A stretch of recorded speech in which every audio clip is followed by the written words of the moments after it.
हल्ला बोल में आज की शुरुआत गृह मंत्री अमित शाह के साथ कर रहे हैं, क्योंकि गृह मंत्री अमित शाह ने आज धुआंधार तरीके से कांग्रेस पार्टी और विपक्ष की तमाम पार्टियों को कटघरे में खड़ा किया है। बाबा अंबेडकर के मुद्दे पर कहा है कि मैं उनके रास्ते पर चला हूं, उनका अपमान करने वाले आज मुझसे सवाल पूछ रहे हैं। आपको सुना देते हैं क्या कहा है गृह मंत्री अमित शाह ने। बयान को तोड़ मरोड़ कर पेश किया गया। मेरा मीडिया के सभी मित्रों से आग्रह है, कांग्रेस ने सार्वजनिक जीवन में जो पद्धति की है कि बयानों को तोड़ मरोड़ कर पेश करना, हो हल्ला मचाना और भ्रांति खड़ी करना। पहले उन्होंने नरेंद्र मोदी जी के भी एडिटेड बयानों को सार्वजनिक किया। चुनाव जब चल रहा था, मेरे बयान को एआई का उपयोग कर एडिट किया गया और पूरे देश में इसको प्रसारित करने का घृणित काम किया गया। और आज अंबेडकर जी के लिए मेरी बात को तोड़ मरोड़ कर वो पेश कर रहे हैं। मैं स्पष्टता के साथ कहना चाहता हूं, मीडिया को विनती भी करना चाहता हूं कि मेरा पूरा बयान जनता के सामने रखिए। मैं वो पार्टी से आता हूं जो पार्टी कभी अंबेडकर जी का अपमान नहीं कर सकती। तो गृह मंत्री अमित शाह ने यह आरोप लगाया कि इससे पहले भी चुनावों के दौरान उनके बयान को, उनकी बात को एआई के जरिए बदलकर भ्रामक तरीके से आरक्षण के मुद्दे पर लोगों के बीच फैलाया गया था। और एक बार फिर से आज उन्होंने ये कहा है कि मेरे खिलाफ सोचे समझे तरीके से ये अभियान चलाया जा रहा है। आपको सुना देते हैं क्या क्या कहा है गृह मंत्री अमित शाह ने, जिसके बाद हल्ला बोल में बहस की शुरुआत करेंगे। कल से कांग्रेस पार्टी ने जिस तरह से तथ्यों को तोड़ मरोड़ कर रखने का प्रयास किया है, ये अत्यंत निंदनीय है और मैं इसकी निंदा करना चाहता हूं।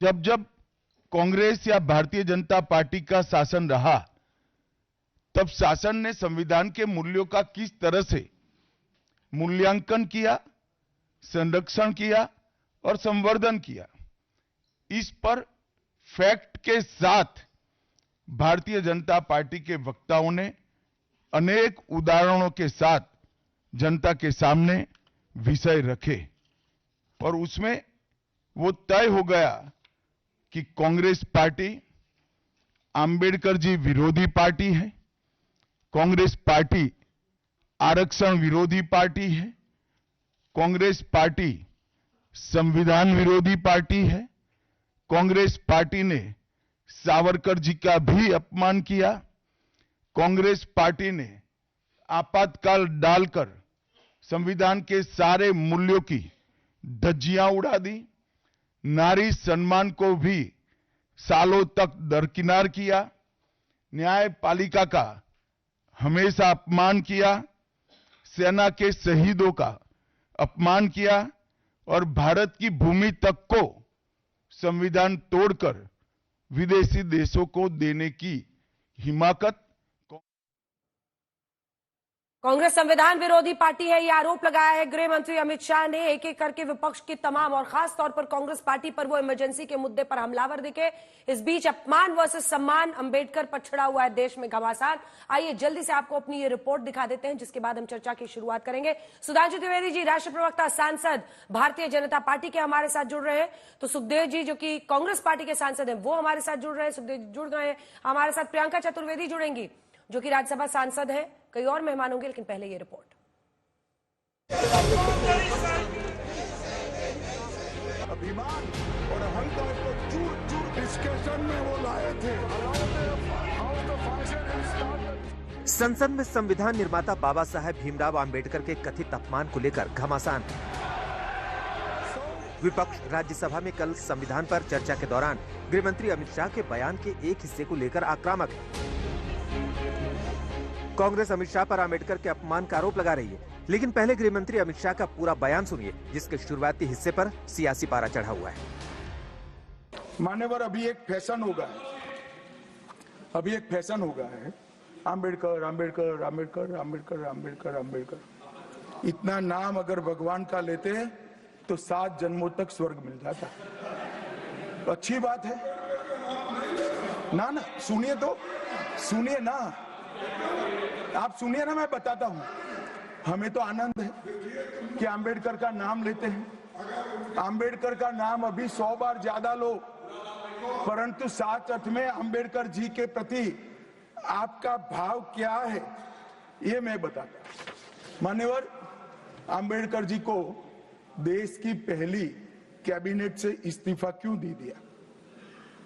अंबेडकर जी ने कई बार कहा कि अनुसूचित जातियों और जनजातियों से हुए व्यवहार से मैं असंतुष्ट हूं, सरकार की विदेश नीति से मैं असहमत हूं और आर्टिकल 370 से मैं असहमत हूं। इसलिए वो छोड़ना चाहते थे, उनको आश्वासन दिया गया, आश्वासन पूरा नहीं हुआ, उन्होंने इग्नोरेंस के चलते इस्तीफा दे दिया। और एक श्री BC रॉय ने पत्र लिखा कि अंबेडकर और राजाजी जैसे दो महानुभाव मंत्रिमंडल छोड़ेंगे तो क्या होगा। तो नेहरू जी ने उनको जवाब में लिखा है, राजाजी के जाने से तो थोड़ा बहुत नुकसान होगा, अंबेडकर के जाने से मंत्रिमंडल कमजोर नहीं होता है।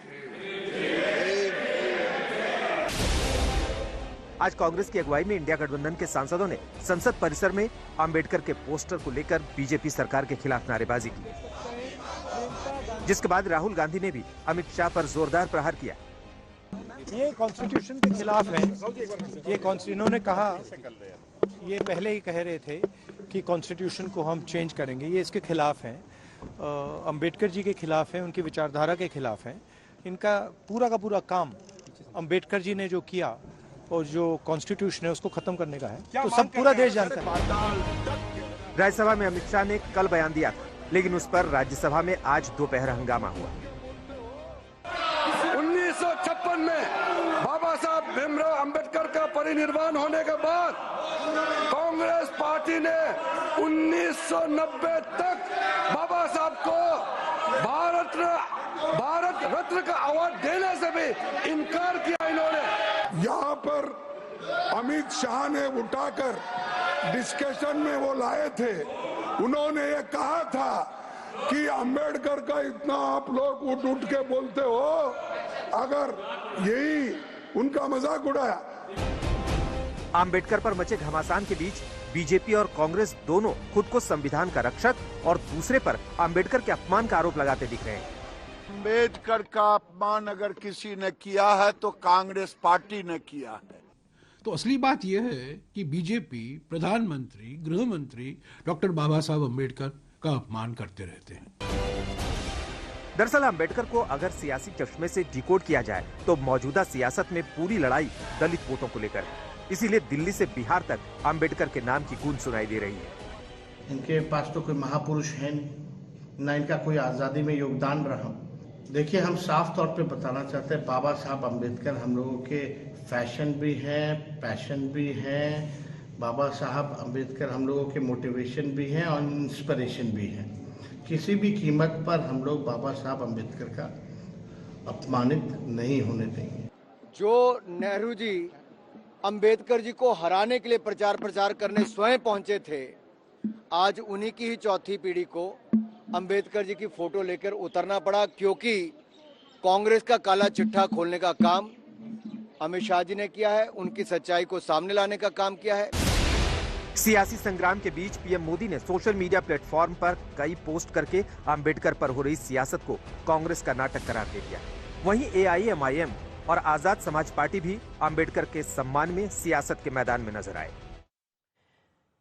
सुधांशु त्रिवेदी जी राज्यसभा सांसद बीजेपी के राष्ट्रीय प्रवक्ता हमारे साथ जुड़ गए। प्रियंका चतुर्वेदी जी हमारे साथ राज्यसभा सांसद शिवसेना UBT की जुड़ गई हैं। सुखदेव भगत जी लोकसभा सांसद हमारे साथ कांग्रेस पार्टी का पक्ष रखने के लिए जुड़े हैं और केसी त्यागी जी फॉर्मर MP राज्यसभा के और वरिष्ठ नेता JDU के हमारे साथ जुड़ रहे हैं। सुधांशु त्रिवेदी जी, पूरा विपक्ष हमलावर है और गृह मंत्री अमित शाह के बयान को बाबा भीमराव अंबेडकर के खिलाफ उनका अपमान बता रहा है। आज गृह मंत्री ने भी तमाम सवालों के जवाब दिए हैं, लेकिन उन आरोपों पर आपका क्या जवाब है, क्योंकि वो अभी भी ये कह रहे हैं कि बार बार उनका नाम लेकर उनका अपमान किया गया। देखिए, विपक्ष हमलावर नहीं है, विपक्ष घबराहट और छटपटाहट का शिकार है। अब मैं इसमें तथ्य और परिस्थिति दोनों बताता हूं। पहली परिस्थिति, हम भी राज्यसभा में थे और प्रियंका जी भी राज्यसभा में थी। जब अमित शाह जी ने बोला, कितना हल्ला मचाया इन लोगों ने, पूछिए, आपत्ति दर्ज की, वॉकआउट किया?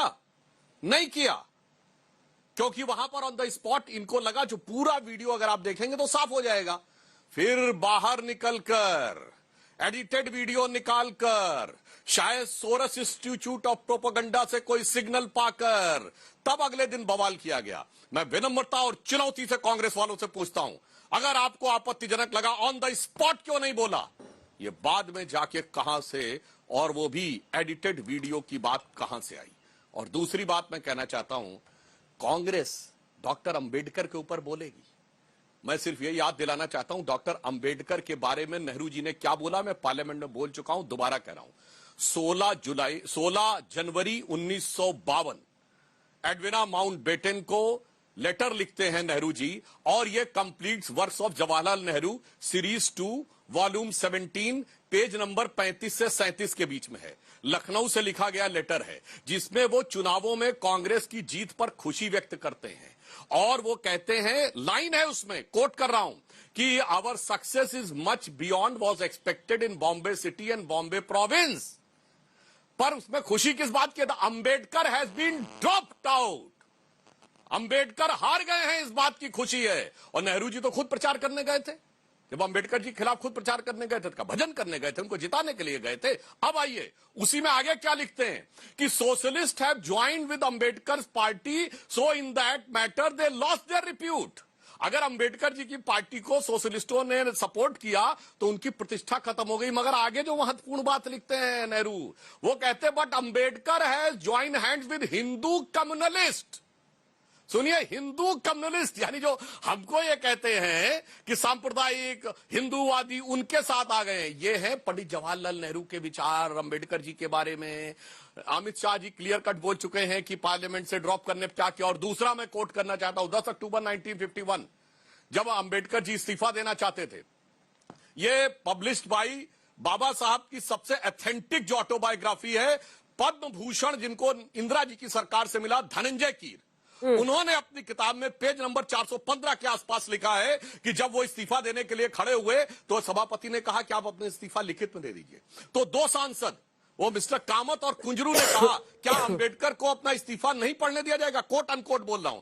तो उन्होंने कहा, हमें यह चेक करना होगा कि इनके बयान में कोई सरकार के लिए समस्या या बदनामी वाली बात तो नहीं है। तो डॉक्टर अंबेडकर ने कहा, मैं ऐसी तानाशाही के आगे नहीं झुकूंगा, और वो बाहर निकल के गए। बाद में उन्होंने अपना लिखित वक्तव्य प्रेस में जारी किया। और सुनिए, यह सरकार के द्वारा भी पब्लिश्ड है। मेरे भाई, आंखें खोल के देखो, कितनी बातें करने की। इसीलिए कहते हैं, आज जो अंबेडकर जी के प्रति भक्ति नजर आ रही है, उसे पंचतंत्र में बगुला भगत और असली भगत का जो अंतर है, वो आज कांग्रेस में दिखाई पड़ रहा है। और जो मैंने फैक्ट बोले हैं, आए बाएं बोलने की बजाय कांग्रेस के नेता, और प्रियंका जी तो वहां थी राज्यसभा में, जवाब दे के जाए कि उस समय क्यों नहीं रिएक्ट किया। ठीक है प्रियंका जी, अगर गलत लगा था तो। आप उस वक्त राज्यसभा में थी, उनका यह सवाल है कि अगर गलत था तो उस समय कोई क्यों नहीं वहां से निकला? बाद में सिर्फ एक हिस्सा चलाकर अपमान का आरोप लगाया जा रहा है। सबसे पहले तो मैं कहूंगी, आपने सुधांशु जी को टाइम दिया, उन्होंने बात वही रखी जो उन्होंने राज्यसभा में करीब आधा घंटा 45 मिनट कुछ उनका भाषण का समय था, उन्होंने दिया। सिर्फ इन्होंने नहीं दिया, भारतीय जनता पार्टी के सारे ही वक्ताओं ने ये सारी बातें ऑलरेडी सुना चुके हैं। सब चीज हमने सुनी है, सब आरोप सुने, सब प्रत्यारोप सुने, सब सुना।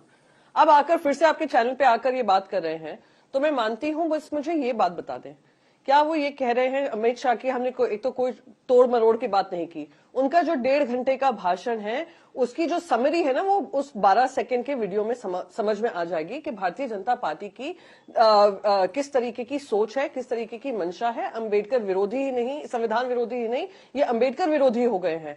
इनको विरोध इस बात का है कि कौन ऐसा महामानव आया जिन्होंने दलितों को, पिछड़ों को, वंचित लोगों को के लिए काम किया और उनके लिए संविधान में जगह बनाई, संविधान में उनके लिए रिजर्वेशन का प्रावधान किया, उन लोगों की लड़ाई लड़ी जो सम्मान के लिए वो भूखे थे, जिनको मार्जिनलाइज किया था सोसाइटी ने। इन लोगों को उस बात का दर्द है, और वो दर्द वो 12 सेकंड के क्लिप में सबको दिखाई दिया है।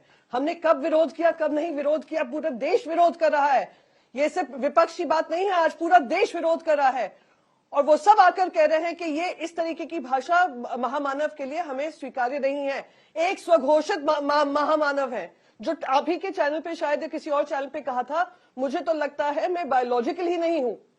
और एक वो महामानव हैं जिन्होंने गरीबी से जूझकर अपनी पढ़ाई पूरी कर उन्होंने जनता के लिए लड़ाई की, उन लोगों उस वर्ग के लिए लड़ाई की जिनकी आवाज भी नहीं थी, और इसीलिए उनको महामानव कहा जाता है।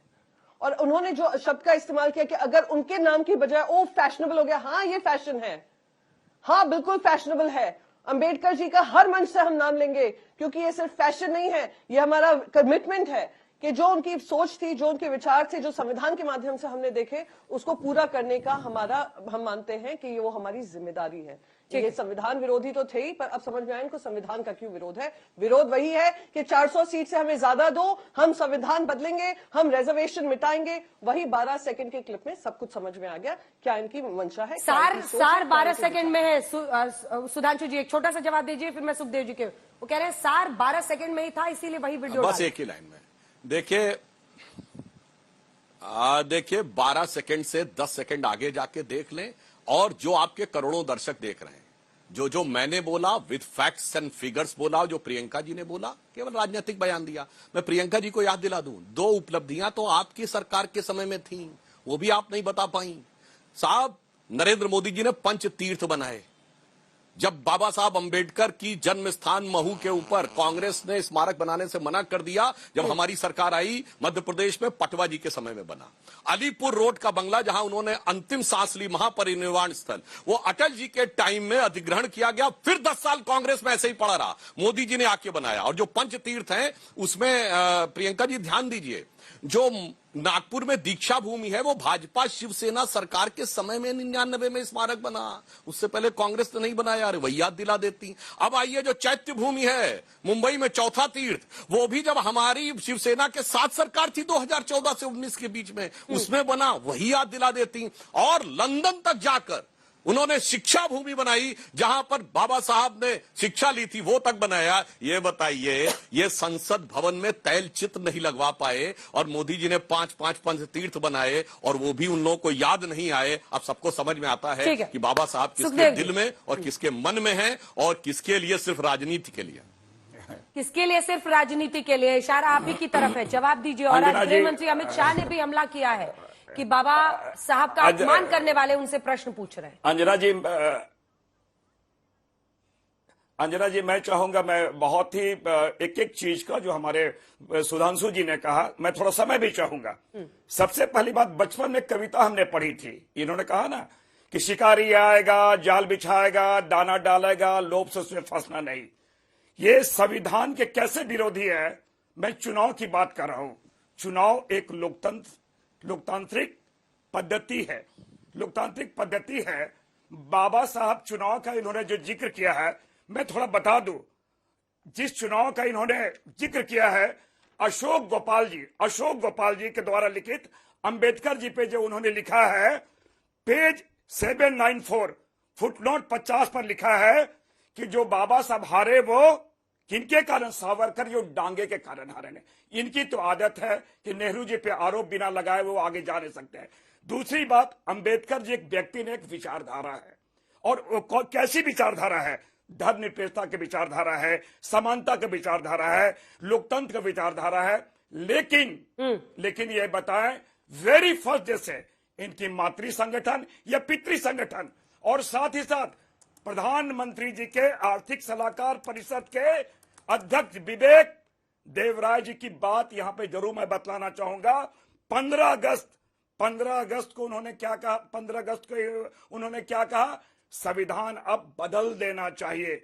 इसमें कोई उनका, इसलिए कि धर्मनिरपेक्षता, समानता, लोकतंत्र इनके ये बदल चुके हैं। ये बताएं क्या ये वक्त के साथ बदलता है क्या? इनकी प्रवृत्ति क्या रही है? इनकी प्रवृत्ति रही है जैसा कि आरएसएस, मैंने कहा आरएसएस तिरंगे का इन्होंने विरोध किया। ये बताएं ना, इनका मातृ संगठन है नहीं, जहां पे जो हमारा लोकतंत्र का सर्वोच्च मंदिर है, जहां पर तिरंगा हमारा आन बान निशान का प्रतीक फहरता है। दूसरी हमारा राष्ट्रपति भवन में होता है, फहराया जाता है, लेकिन संघ के मुख्यालय में 50 सालों तक उन्होंने फहराया नहीं। और इसलिए मैंने कहा कि दिल की बातें जुबान पे आएगी। ठीक है, लेकिन सुखदेव जी, संविधान से, इनको नफरत है समानता से। सुखदेव ये मैं आ रहा हूँ। एक सेकंड आप पूरी कर लीजिएगा अपनी बात। एक सवाल है सिर्फ जहां पर जाकर कांग्रेस पार्टी अटक जाती है, आज गृह मंत्री ने भी इसका जिक्र किया। सुखदेव जी, आप अपनी बात पूरी कीजिएगा। उन्होंने कहा इंदिरा गांधी जी ने खुद को भारत रत्न दे दिया, लेकिन इतने दशकों तक आजादी के बाद, संविधान बनने के बाद बाबा साहब को भारत रत्न देने के लायक नहीं समझा कांग्रेस पार्टी ने। इस सवाल पर क्या जवाब है आपका? इस पर एक जवाब दे दीजिए। हाँ अंजना जी, मैं एक बात बताऊं, निश्चित रूप से भारत रत्न एक हमारा प्रतीक है जो किन्हीं के भूमिका, किन्हीं के योगदान के बारे दिए जाते हैं। लेकिन भारतवर्ष में क्या केवल यही एक शर्त है कि जिनको भारत रत्न दिए उन्हीं को केवल मैं मानता हूं या उन्हीं का योगदान है? भारतवर्ष में मैंने कहा कि भारतवर्ष में अगर जिनको बहुत सारे ऐसे लोग हैं, बहुत सारी ऐसी भूमिका है, अगर कहीं कमी हो गई है तो क्या उनकी भूमिका नहीं रही है? इन्होंने क्या कहा, जो इनके विश्वनाथ प्रताप सिंह जी के समय में जो भारत रत्न दिया गया है, निश्चित रूप से बहुत लोग ऐसे पात्र हैं, लेकिन मैं आज भी सम्मान करता हूं, इनको दिया गया है। कांग्रेस ने उसमें, कांग्रेस में के टाइम में इनको नहीं दिया गया है या लेट हो गया, विलंब हुआ, तो क्या उनके योगदान को हमने नकारा? क्या हमने उनके विचारधारों को हमने आत्मसात किया? वो हमारे विचारों में परिलक्षित होता है, हमारे आचरण में परिलक्षित होता है। केसी त्यागी जी वो खुद ही कह रहे हैं कि हाँ, इसमें विलंब हुआ, वीपी सिंह जी की सरकार में आखिरकार उन्हें भारत रत्न मिला, लेकिन कुल मिलाकर ऐसा लगता है कि अब बाबा भीमराव अंबेडकर भी एक पॉलिटिक्स में खींचा जा रहा है उन्हें, दोनों ही तरफ से, क्योंकि बीजेपी ये चाहती है कि जाति के आधार पर लोग ना बटे, धर्म के आधार पर एकजुट रहे। दूसरी तरफ विपक्षी पार्टियां ये चाहती हैं, सबने अपने अपने समीकरण का ऐलान कर दिया है। कहीं पर तेजस्वी जी हैं, वो माई बाप समीकरण दे रहे हैं, कहीं पर पीडीए का समीकरण अखिलेश यादव जी दे रहे हैं। तो ऐसे में एक लगता है कि सबने बाबा का भी, अब बाबा भीमराव अंबेडकर का भी अपने अपने तरीके से सियासी इस्तेमाल शुरू कर दिया, इसीलिए उनके नाम को लेकर, उनकी बात को लेकर इतना हंगामा। आप इसे कैसे देखते हैं? मुझे प्रसन्नता है कि संविधान और डॉक्टर अंबेडकर समूचे राष्ट्रीय विमर्श का हिस्सा बन गए हैं और सभी पॉलिटिकल पार्टी के वो महापुरुष और अगुवा बन गए हैं। इसके लिए मैं उन तमाम महापुरुषों को धन्यवाद करना चाहता हूं, जिसमें वीपी सिंह जी भी शामिल हैं। जब मैं 9वीं लोकसभा में आया था, वीपी सिंह प्रधानमंत्री थे। डॉक्टर अंबेडकर की जो आदमकद तस्वीर थी भगत जी, वो संसद भवन के बाहर थी। उस पे चिड़ियां बीट करती थी, बरसात में पानी गिरता था और उसकी सफाई भी नहीं होती थी, छोड़ करके 6 तारीख को और 14 अप्रैल को हम लोग सह सम्मान डॉक्टर अंबेडकर की जो प्रतिमा थी उसको संसद के अंदर लाए। इसका श्रेय हमें है। डॉक्टर अंबेडकर को उनका जो योगदान था, वो आजादी के आंदोलन में 2-3 बड़े नेताओं को छोड़ दीजिए, और वो कोई इस आजादी के भी वो पक्षधर उस तरह से नहीं थे। उनका कहना है कि 25% जो जनता है उसकी आबादी का क्या होगा। खैर, गांधी जी उनको मुख्यधारा में लाते हैं और डॉक्टर अंबेडकर की जो प्रतिमा है वो तो लगती है। और पहली बार डॉक्टर अंबेडकर के साथ साथ नेल्सन मंडेला, जो रंग भेद के, जाति भेद के दोनों नायक हैं, उनको 1990 में वीपी सिंह जी के द्वारा नवाजा जाता है। अब जो जिसका जिक्र मेरे मित्र त्रिवेदी जी ने किया, मंडल कमीशन की अनुशंसाएं 1978 में हम लोगों ने, जनता पार्टी ने, जिसमें भारतीय जनता पार्टी के भी हमारे मित्र उस समय जनसंघ के शामिल थे, हम लोगों ने मंडल कमीशन बनाया।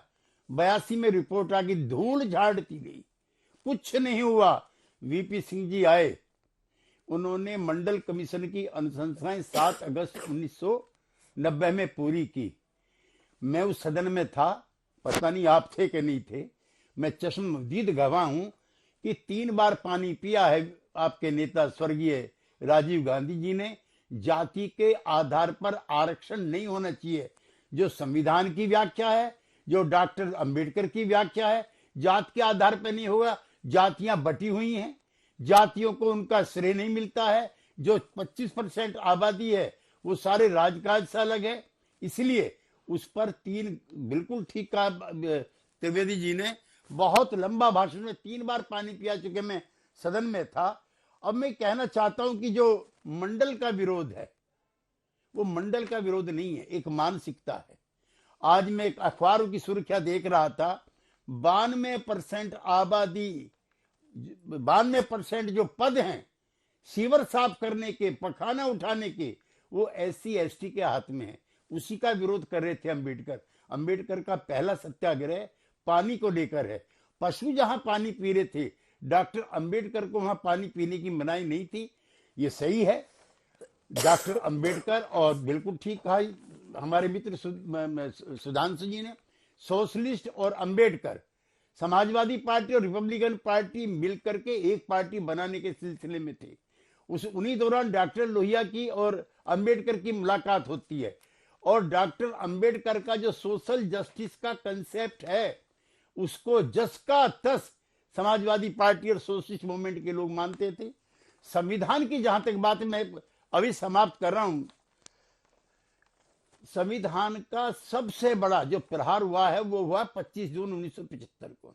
जयप्रकाश जी की रामलीला मैदान में मीटिंग है, लोक दल की तरफ से। अंजना जी, मैं भी बैठा हुआ हूं। और मदन लाल खुराना उसको कन्वीन कर रहे हैं। जयप्रकाश जी का अंतिम भाषण है कि इंदिरा जी ने अपनी अथॉरिटी समाप्त कर दी है, लिहाजा उनके गलत कानूनों को मत मानो, जिसका बहाना लेकर आपातकाल लगाया गया। 2 लाख हमारे जैसे निहत्थे और बर्बस लोगों को जेल में डाला गया, कई के घर तबाह हुए, और उसके बाद जिस तरह से उनको जगमोहन लाल सैना के फैसले को जिस तरह से बदला गया, मैं बिल्कुल सही कहना चाहता हूं जो अमित शाह जी ने कहा, संविधान का संशोधन इंदिरा जी की कुर्सी बचाने के लिए था, लोकतंत्र बचाने के लिए नहीं था। 12 जून 1975 को जगमोहन लाल सिन्हा का जब फैसला आता है, उसके बाद उनका इस्तीफा मांगा जाता है। वो इस्तीफा देने के बजाय जी, एक सेकंड सर, एक सेकंड। अब प्रियंका जी बोल रही हैं। प्रियंका जी। त्यागी जी, ये सारी चीजें आपने जो कही, बिल्कुल उस बात का मैं सम्मान करती हूँ, उसमें कोई गलती हो ना हो उसके मैं एक चैलेंज भी नहीं कर रही हूँ। मैं आपसे सिर्फ एक चीज पूछ रही हूँ। अमित शाह जी कहते हैं कि ये अब फैशनेबल हो गया है अंबेडकर का नाम लेना, अंबेडकर अंबेडकर अंबेडकर। अगर उनकी जगह भगवान का नाम लिया होता तो 7 जन्म आपको स्वर्ग मिलता। क्या आप इस व्याख्या से सहमत हैं या नहीं है? क्या आपको ये ठीक लगता है कि उन्होंने ऐसी बातें कही कि अगर भगवान का नाम लिया होता तो स्वर्ग पा लेते? अरे, जिन लोगों के लिए उन्होंने काम किया, जिन वंचित पीड़ित लोगों के लिए उन्होंने काम किया, उन्होंने तो स्वर्ग इसी जन्म में देख लिया, क्योंकि बाबा साहेब अंबेडकर जी ने उनको वो संविधान में अधिकार दिया। मैं आपसे बस एक चीज पूछ रही हूं, यहां वहां की बातें वो सुधांशु जी तो कर ही रहे हैं। मेरे आपसे, क्योंकि आप इतने सीनियर लीडर हैं, आपसे बस ये 12 सेकंड का जो उन्होंने कहा है, क्या आप उससे इत्तेफाक रखते हैं? सिर्फ चूंकि डायरेक्ट आपसे सवाल है, 2 लाइन में इसका जवाब दे दीजिए। आपका खून नहीं खोलता है जब ये कह दिया जाता है कि 7 जन्म तर जाती अगर आप लोग ने भगवान का नाम लिया होता अंबेडकर जी की जगह? ठीक है त्यागी जी, सिर्फ 2 लाइन का जवाब इस पे। अंजना जी, जहां तक मेरे कन्विक्शन का सवाल है, मैं किसी भगवान से कम जो गरीब गुरबा वर्ग हैं, समूह हैं, उसमें किसी भगवान से कम मैं अंबेडकर को नहीं मानता। एक जहां तक प्रियंका जी ये सवाल है 12 सेकंड वाला, तो आपके वर्जन में और सुधांशु जी के वर्जन में एकता आ जाए तो मैं बता दूं कि मेरा जवाब क्या है। आप सुधांशु जी से सवाल कीजिए, राज्यसभा में ये थे, मैं तो नहीं था। सुधांशु जी, मैं आपसे कह रही हूं क्योंकि आप सीनियर हैं सर, हम सब आपका सम्मान करते हैं। क्या आप इनके इस बात से आप इत्तेफाक रखते हैं? बस मुझे यही विनम्रता से आपसे पूछना था, जो आपने जवाब नहीं दिया है। ठीक है सुधांशु जी, आप जवाब दीजिए। 12 सेकंड में जो उन्होंने अपने मन की कुंठा दिखाई है, वो आप लोग उसके साथ खड़े हुए हैं। ठीक है, बात भगवान वाली है और पूजने वाली है। तो जो पिछड़े, दलित, वंचित और इस देश के तमाम लोग दोनों पूजनीय मानते हैं बाबा भीमराव अम्बेडकर को, इस पर जवाब दीजिए। हाँ, मैं जवाब दे रहा हूं। देखिए, फिर प्रियंका जी ने कहा मैं इधर उधर की बात कर रहा हूं, दर्शक तय कर सकते हैं कौन किधर किधर की बात कर रहा है। अब मैं पूजनीय पे जवाब देता हूं। महोदय, मैं बहुत स्पष्ट रूप से कहना चाहता हूं, बाबा साहब अंबेडकर ने खुद भगवान बुद्ध को भगवान माना। कब बाबा साहब कह रहे हैं कि मैं भगवान से ऊपर हूं? ये तो बाबा साहब ने कभी नहीं कहा। और बाबा साहब का मैं कोट बता रहा हूं, 1955 अक्टूबर में उन्होंने पार्लियामेंट में, राज्यसभा में खड़े होकर कहा है कि हमने ये संविधान बनाया था कि देवता आकर मंदिर में स्थापित हों, परंतु ऐसा लगता है कि असुरों ने आकर कब्जा कर लिया है। हम नहीं चाहते असुर आकर कब्जा करें। ये भी राज्यसभा में है, सुखदेव जी और प्रियंका जी जाके देख लीजिएगा 1955 में। इसीलिए जब आप देवता भगवान ये भी बोलने का प्रयास करें तो भली भांति जान लेना चाहिए बहुत स्पष्ट रूप से। और हमारी संस्कृति एकमात्र संस्कृति है जहां दरिद्र को नारायण कहा गया है, बाकी जगह पे सारी ऐसी बातें कही गई हैं। हमारी एकमात्र संस्कृति है कि हिंदू समाज के दो सबसे बड़े महाकाव्य रामायण के रचयिता महर्षि वाल्मीकि, और वाल्मीकि समाज आज एससी में आता है, और महाभारत के रचयिता महर्षि वेदव्यास जी की मां मछुआरिन थी, वो समाज कहीं अति पिछड़े में आता, कहीं एससी में आता है। इसलिए इन विषयों पे भी जानकारी के साथ बोलना चाहिए। मगर मैं एक बात पुनः कह देना चाहता हूं, सुखदेव जी ने एक बात कही कि गांधी जी लाए अंबेडकर जी को। मैं दर्शकों से कहता हूं 1956 में जुलाई या अगस्त में बीबीसी को दिया गया इंटरव्यू है, डॉक्टर अंबेडकर की आवाज में अवेलेबल है, जाकर अभी देखिए गांधी के बारे में क्या बोला है। उन्होंने कहा गांधी को मैं महात्मा मानने से इंकार करता हूं, और बाकी क्या क्या बोला उसे छोड़िए, वो अलग बात है। इसलिए जब आप लोग आके ऐसे सुनाना शुरू कर देते हैं तो सबको समझ में आती है। और जो त्यागी जी ने बोला, मैं ये बात का समर्थन इस रूप में करता हूं, हमने कोई भी ऐसा नहीं किया कि परिस्थिति बदली। पटवा जी की सरकार 1990 में महू को स्मारक बनाती है। हमारी शिवसेना भाजपा की सरकार 1996 में नागपुर में चैत्य भूमि बनाती है। अटल जी की सरकार 2003 में अलीपुर रोड का बंगला लेती है, और मोदी जी की सरकार 2014-15 में मुंबई और लंदन तक जाके बनाती है। हमारा 25 साल का कमिटमेंट क्रमशः दिख रहा है। मगर देखिए सुखदेव जी ने कितनी बढ़िया बात कही, विलंब हुआ, 42 साल का विलंब हुआ। 42 साल, 47 के बाद 89 तक इनकी सरकार रही, विलंब हुआ। साहब एक पीढ़ी गुजर जाती 20 साल में। आपके विलंब के लिए कहना चाहूंगा, आह को चाहिए एक उम्र असर होने तक, कौन जीता है तेरी जुल्फ के सर होने तक। और छोड़िए, अरे भाई संसद भवन के अंदर चित्र नहीं लग पाया। इसीलिए हम कहना चाहते हैं, सबको पता है कि इसके जो एक कहावत होती है ना हिंदी में, बगल में छुरी मुंह में राम, तो किसके मुंह में वास्तविकता में अंबेडकर हैं और किसके लिए सिर्फ दिखाने के लिए हैं, कौन मुख से बोल रहा कौन मुखौटे से बोल रहा है, साफ समझ में आता है। ठीक है। अब प्रियंका जी प्रश्न ये है कि आरक्षण के मुद्दे पर, संविधान बदलने के मुद्दे पर, अंजना जी आ रही सुखदेव जी, बहुत देर से वो हाथ उठा रही थी। एक छोटा सा जवाब लेके फौरन आप ही के पास आऊंगी इसके बाद। प्रियंका जी, आरक्षण के मुद्दे पर, संविधान बदलने के मुद्दे पर, और ये खुद ही कई बीजेपी उम्मीदवारों ने ये बयान दिया था लोकसभा चुनाव में, ये चुनावी तौर पर जमीन में चुनाव में काम आया इलेक्शन में। क्या यही वजह है कि इस मुद्दे को इस तरह से बड़ा बनाया गया, आज सभी लोग तस्वीरें लेकर आए? आखिर ये सच है कि बाबा साहब की सम्मान के लिए सबको लड़ाई करनी चाहिए, लेकिन राजनीतिक रूप से क्या तुल दिया जा रहा है? नहीं, सबसे पहले तो मैं क्लियर कर दूं और बिहार वाले सब सुन लें कि जेडीयू बिल्कुल खड़ा हुआ है भारतीय जनता पार्टी और अमित शाह जी के इस बयान के साथ। वो खड़े हुए हैं, वो मानते हैं जो अमित शाह जी ने कहा सही कहा है। दूसरी बात मैं कहना चाहती हूँ कि बिल्कुल इसका हर घर में विरोध होना चाहिए। ये अभी कोई कोट बता रहे थे बाबा साहेब अम्बेडकर जी का, बिल्कुल उन्होंने कभी नहीं कहा मुझे महामानव मानो, उन्होंने कभी नहीं कहा मैं नॉन बायोलॉजिकल हूं, उन्होंने कभी नहीं कहा मैं भगवान का अवतार हूं, उन्होंने नहीं कहा मुझे नहीं लगता मेरी माता ने मुझे जन्म दिया है, उन्होंने कभी नहीं कहा। उनके काम इतने थे कि जनता उनको भगवान मानने लग गई। आज हर घर में, उन वंचित घरों में जहां पे उनका सम्मान की लड़ाई लड़ी है उन्होंने, उनके घर में आपको बाबा साहेब अम्बेडकर जी की फोटो मिलेगी ही। वंदनीय है, पूजनीय है, और उनको भगवान का रूप हमने नहीं दिया, उन्होंने नहीं मांगा, उनको उनकी जनता ने दिया। और आज भी अम्बेडकर दिवस पे हम देखते हैं मुंबई में जब वो लोग आते हैं तो उनको भगवान के स्वरूप में उनको पूजते हैं। ये उनका काम है, ये उनके कामों का फल है। ये जो आज उन्होंने किया है, जो उन्होंने बात की है अमित शाह जी ने, सही चाल चरित्र चेहरा भारतीय जनता पार्टी का दिखा रहा है कि आप कितना भी आप बोले कि हम उनके समर्थक हैं, हम उनका काम करते हैं, इस साल में हमने ये किया, उस साल में हमने फलाना किया, ढिमका किया। सत्यता यही है कि जो भी गरीबों के साथ खड़ा हुआ है उससे भारतीय जनता पार्टी को चिढ़ मचती है। चिढ़ ही नहीं मचती है, उनका पुरजोर तरीके से विरोध करते हैं। वो जो मुखौटा उतरा है उस 12 सेकंड में, आज वो पूरे देश को देखना चाहिए। ठीक है सुखदेव जी, आप बोल लीजिए, फिर एक साथ सुधांशु जी आप जवाब दीजिएगा। आ रही हूँ त्यागी जी, आ रही हूँ। छोटा टाइम कम है। अंजना जी थोड़ा समय चाहूंगा। अभी सुधांशु जी की बात सुन रहा था, टाइम कम है, 2 मिनट बचे हैं, मुझे 3 लोग का सुनना है अभी। दंभ और अहंकार में इन्होंने मर्यादा पुरुषोत्तम भगवान राम का जिन्होंने बात की, भगवान राम को जो लाए हम उनको लाए, ये भगवान को भी ये ला रहे हैं। एक पहली बात। दूसरी बात, मैं त्यागी जी का बहुत सम्मान करता हूं, उनकी बात थोड़ा मैं इमरजेंसी की बात करना चाहूंगा। रामलीला मैदान में फरवरी का रिकॉर्ड है, रामलीला मैदान में फरवरी में जयप्रकाश नारायण जी ने क्या कहा, सेना को और पुलिस को विद्रोह करना चाहिए, लेकिन उसके बावजूद भी ये संविधान की ताकत, ये कांग्रेस पार्टी ने संविधान को माना, कभी उनको गिरफ्तार नहीं किया गया था। आज अगर गलती से कोई बात ऐसे हो जाए तो भारतीय जनता पार्टी क्या कर दे आपके सामने जग जाहिर है। इसलिए हमने कहा कि जब नाश मनुष्य पे छाता है पहले विवेक मर जाता है। इन्होंने आज अपनी दिल की बात जो अंबेडकर विरोधी है व्यक्त कर दिया गया है, व्यक्त उन्होंने किया है अमित शाह जी ने राज्यसभा में।